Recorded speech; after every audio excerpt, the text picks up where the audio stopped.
ಕಾಂಗ್ರೆಸ್ ಸರ್ಕಾರ ಬಂದ ಮೇಲೆ ದಿನನಿತ್ಯ ತೆರಿಗೆಗಳನ್ನು ಒಂದಲ್ಲ ಒಂದು ತೆರಿಗೆಗಳನ್ನು ಎವ್ರಿ ಮಂತ್ ಒಂದೊಂದು ತೆರಿಗೆಗಳನ್ನು ಹಾಕೋ ಮುಖಾಂತರ ಜನರ ಬಾಳು ಬೀದಿಗೆ ಬಂದ್ಬಿಟ್ಟಿದೆ. ಅವ್ರ ತಲೆ ಮೇಲೆ ಸಾಲದ ಹೊರೆಯನ್ನು ಹಾಕ್ಬಿಟ್ಟಿದ್ದಾರೆ. ಈಗಾಗಲೇ ಈ ಬಾರಿ 1,16,000 ಕೋಟಿ ಸಾಲ ಮಾಡ್ತಾ ಇದ್ದಾರೆ. ಏನು ಸಿದ್ದರಾಮಯ್ಯ ತೀರಿಸ್ತಾರ, ಡಿ ಕೆ ಶಿವಕುಮಾರ್ ತೀರಿಸ್ತಾರ? ಈ ಸಾಲನ ಜನ ತೀರಿಸಬೇಕು. ಪ್ರತಿಯೊಬ್ಬರ ತಲೆ ಮೇಲೆ 1 ಲಕ್ಷದ ಮೇಲೆ ಸಾಲ ಹಾಕಿದ್ದಾರೆ. ಈ ಸಾಲದ ಭಾರನೇ ಜನ ತಡೆಯೋಕ್ಕಾಗ್ತಾ ಇಲ್ಲ. ಈ ಕಾಂಗ್ರೆಸ್ ಭಾರನೂ ಕೂಡ ಕಾಂಗ್ರೆಸ್ಸಿನ ಚೇಲಾಗಳಿಗೆ ಒಂದೊಂದು ಚೇಂಬರು, ಒಂದು ಆಫೀಸು, ಅವ್ರಿಗೆ DA ಸಂಬಳ, ಕ್ಯಾಬಿನೆಟ್ ರ್ಯಾಂಕು ಎಲ್ಲ ಕೊಟ್ಟು ಸುಮಾರು 60 ಕೋಟಿ, ಅಪ್ರಾಕ್ಸಿಮೇಟ್ಲಿ 60 ಕೋಟಿ ಸ್ಯಾಲ್ರಿ, ಇನ್ನೊಂದು 60 ಕೋಟಿ ಅವ್ರ ಆಫೀಸನ್ನ ರಿನಿವೇಷನ್. ಆಮೇಲೆ ಅಧಿಕಾರಿಗಳು ಎಲ್ಲ ಇಲಾಖೆಯಲ್ಲೂ ಅಧಿಕಾರಿಗಳು ಶಾರ್ಟೇಜ್ ಎಲ್ಲ ಇಲಾಖೆಯಲ್ಲೂ.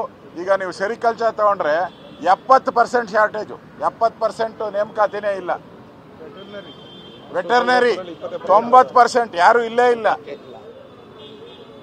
ಈಗ ಇವರೆಲ್ಲ ಮೀಟಿಂಗ್ ಕರೀತಾವ್ರೆ ಅವ್ರನ್ನೆಲ್ಲರನ್ನು, ಬರ್ರಿ ಡೈಲಿ ನಮ್ಮ ಜೊತೆ ಬರ್ರಿ ಇರಬೇಕು. ಇವ್ರು ಎಲ್ಲೋದ್ರೂ ಇವ್ರ ಜೊತೆ ಬ್ಯಾಗ್ ಎತ್ಕೊಂಡು ಹೋಗ್ಬೇಕು ಅವ್ರು. ಅಂದರೆ ಅಧಿಕಾರಿಗಳಿಗೂ ನೆಮ್ಮದಿ ಇಲ್ಲ, ಜನಸಾಮಾನ್ಯರಿಗೆ, ಅಂಗನವಾಡಿಯವರಿಗೆ ಸ್ಟ್ರೈಕ್ ಮಾಡ್ತಾ ಇದ್ದಾರೆ, ಸಂಬಳ ಇಲ್ಲ. ಆಶಾ ಕಾರ್ಯಕರ್ತರು 3,000ಕ್ಕೆ ಕೆಲಸ ಮಾಡ್ತಾ ಇದ್ದಾರೆ.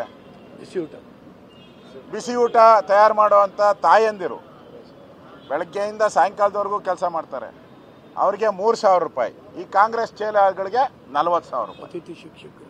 ಅತಿಥಿ ಶಿಕ್ಷಕರು MA ಮಾಡಿರ್ತಾರೆ, MA MS BSc MSc ಮಾಡಿರ್ತಾರೆ, PhD ಮಾಡಿದ್ದಾರೆ ಕೆಲವರೆಲ್ಲ, ಅವ್ರಿಗೆ 12,000.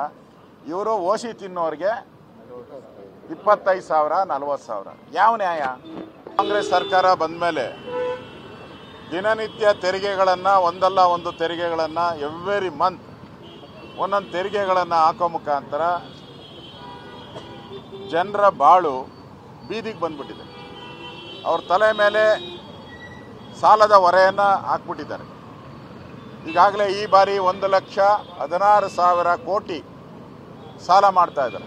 ಏನು ಸಿದ್ದರಾಮಯ್ಯ ತೀರಿಸ್ತಾರ, ಡಿ ಕೆ ಶಿವಕುಮಾರ್ ತೀರಿಸ್ತಾರ? ಈ ಸಾಲನ ಜನ ತೀರಿಸಬೇಕು. ಪ್ರತಿಯೊಬ್ಬರ ತಲೆ ಮೇಲೆ 1 ಲಕ್ಷದ ಮೇಲೆ ಸಾಲ ಹಾಕಿದ್ದಾರೆ. ಈ ಸಾಲದ ಭಾರನೇ ಜನ ತಡೆಯೋಕ್ಕಾಗ್ತಾ ಇಲ್ಲ. ಈ ಕಾಂಗ್ರೆಸ್ ಭಾರನೂ ಕೂಡ ಕಾಂಗ್ರೆಸ್ಸಿನ ಚೇಲಾಗಳಿಗೆ ಒಂದೊಂದು ಚೇಂಬರು, ಒಂದು ಆಫೀಸು, ಅವ್ರಿಗೆ DA ಸಂಬಳ, ಕ್ಯಾಬಿನೆಟ್ ರ್ಯಾಂಕು ಎಲ್ಲ ಕೊಟ್ಟು ಸುಮಾರು 60 ಕೋಟಿ, ಅಪ್ರಾಕ್ಸಿಮೇಟ್ಲಿ 60 ಕೋಟಿ ಸ್ಯಾಲ್ರಿ, ಇನ್ನೊಂದು 60 ಕೋಟಿ ಅವ್ರ ಆಫೀಸನ್ನ ರಿನಿವೇಷನ್. ಆಮೇಲೆ ಅಧಿಕಾರಿಗಳು ಎಲ್ಲ ಇಲಾಖೆಯಲ್ಲೂ ಅಧಿಕಾರಿಗಳು ಶಾರ್ಟೇಜ್ ಎಲ್ಲ ಇಲಾಖೆಯಲ್ಲೂ. ಈಗ ನೀವು ಸೆರಿಕಲ್ಚರ್ ತಗೊಂಡ್ರೆ 70% ಶಾರ್ಟೇಜು, 70% ನೇಮಕಾತಿನೇ ಇಲ್ಲ. ವೆಟರ್ನರಿ 90% ಯಾರು ಇಲ್ಲೇ ಇಲ್ಲ. ಈಗ ಇವರೆಲ್ಲ ಮೀಟಿಂಗ್ ಕರೀತಾವ್ರೆ ಅವ್ರನ್ನೆಲ್ಲರನ್ನು, ಬರ್ರಿ ಡೈಲಿ ನಮ್ಮ ಜೊತೆ ಬರ್ರಿ ಇರಬೇಕು. ಇವ್ರು ಎಲ್ಲೋದ್ರೂ ಇವ್ರ ಜೊತೆ ಬ್ಯಾಗ್ ಎತ್ಕೊಂಡು ಹೋಗ್ಬೇಕು ಅವ್ರು. ಅಂದರೆ ಅಧಿಕಾರಿಗಳಿಗೂ ನೆಮ್ಮದಿ ಇಲ್ಲ, ಜನಸಾಮಾನ್ಯರಿಗೆ, ಅಂಗನವಾಡಿಯವರಿಗೆ ಸ್ಟ್ರೈಕ್ ಮಾಡ್ತಾ ಇದ್ದಾರೆ, ಸಂಬಳ ಇಲ್ಲ. ಆಶಾ ಕಾರ್ಯಕರ್ತರು 3,000ಕ್ಕೆ ಕೆಲಸ ಮಾಡ್ತಾ ಇದ್ದಾರೆ. ಬಿಸಿ ಊಟ ತಯಾರು ಮಾಡುವಂಥ ತಾಯಂದಿರು ಬೆಳಗ್ಗೆಯಿಂದ ಸಾಯಂಕಾಲದವರೆಗೂ ಕೆಲಸ ಮಾಡ್ತಾರೆ, ಅವ್ರಿಗೆ 3,000 ರೂಪಾಯಿ. ಈ ಕಾಂಗ್ರೆಸ್ ಚೇಲಾಗಳಿಗೆ 40,000 ರೂಪಾಯಿ. ಅತಿಥಿ ಶಿಕ್ಷಕರು MA ಮಾಡಿರ್ತಾರೆ, MS BSc MSc ಮಾಡಿರ್ತಾರೆ, PhD ಮಾಡಿದ್ದಾರೆ ಕೆಲವರೆಲ್ಲ, ಅವ್ರಿಗೆ 12,000. ಇವರು ಓಸಿ ತಿನ್ನೋರಿಗೆ 25,000 40,000. ಯಾವ ನ್ಯಾಯ?